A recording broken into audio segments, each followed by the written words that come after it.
संपूर्ण महाराष्ट्राचे लक्ष लागलेल्या सातारा सांगली विधान परिषद निवडणुकीचे रणशिंग फुंकले गेले आहे. महायुती, महाविकास आघाडी आणि अपक्ष अशा तिरंगी लढतीवर शिक्कामोर्तब झाले असून आता राजकीय वर्तुळात एकच चर्चा रंगली आहे, कोण मारणार बाजी. सातारा सांगली विधान परिषद निवडणूक जाहीर झाल्यापासून राज्यभरात या जागेची चर्चा सुरू होती. अनेक इच्छुकांनी तयारी केली होती. मात्र महायुती आणि महाविकास आघाडीने अंतर्गत चर्चा करून आपापले अधिकृत उमेदवार अंतिम केले.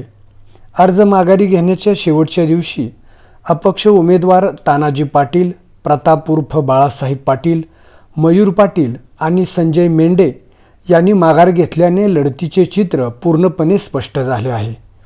आता मैदानात आहेत खटाव तालुक्यातील गोरेगाव वांगी गावचे सुपुत्र आणि भाजपचे माजी जिल्हाध्यक्ष धैर्यशील कदम, मान तालुक्यातील वरकुटे मलवडी गावचे सुपुत्र आणि महाविकास आघाडीचे उमेदवार अभयसिंह जगताप, तर सातारा तालुक्यातील गोडोली येथील किशोर धुमाळ अपक्ष उमेदवार म्हणून निवडणूक लढवत आहेत. या निवडणुकीत सातारा जिल्ह्यातील 473 आणि सांगली जिल्ह्यातील 423 असे एकूण सुमारे 895 मतदार मतदानाचा हक्क बजावणार आहेत. पक्षनिहाय मतदारसंख्या पाहिली तर भाजपकडे सर्वाधिक 345 मतदार आहेत. अजित पवार गटाच्या राष्ट्रवादी काँग्रेसकडे 211 मतदार आहेत. शरद पवार गटाच्या राष्ट्रवादी काँग्रेसकडे 119 मतदार आहेत.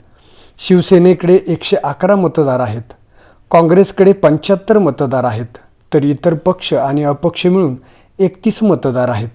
यामुळे प्रत्येक मताला या निवडणुकीत विशेष महत्त्व प्राप्त झाले आहे. दरम्यान साताऱ्याचे पालकमंत्री शंभूराज देसाई यांनी शिवसेनेचे इच्छुक उमेदवार तानाजी पाटील यांना अर्ज माघारी घेण्यास सांगत महायुतीसोबत ठामपणे उभे असल्याची भूमिका जाहीर केली आहे. त्यामुळे महायुतीतील नाराजी आणि खतखत काही प्रमाणात कमी झाल्याचे मानले जात आहे.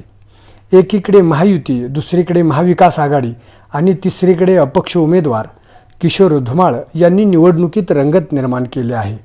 आता ही लढत केवळ सातारा आणि सांगलीपुरती मर्यादित राहिलेली नाही, संपूर्ण राज्याचे लक्ष या निवडणुकीकडे लागले आहे. महायुतीचे धैर्यशील कदम बाजी मारणार, महाविकास आघाडीचे अभयसिंह जगताप विजयश्री खेचून आणणार, की अपक्ष उमेदवार किशोर धुमाळ राजकीय गणिते बिघडवत धक्कादायक निकाल देणार, याचे उत्तर आता मतपेटीतूनच मिळणार आहे.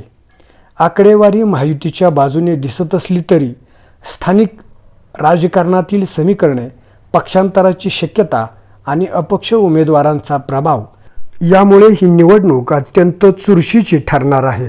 त्यामुळे विजयाचा गुलाल नेमका कोण उधळणार याकडे राज्याचे लक्ष लागले आहे.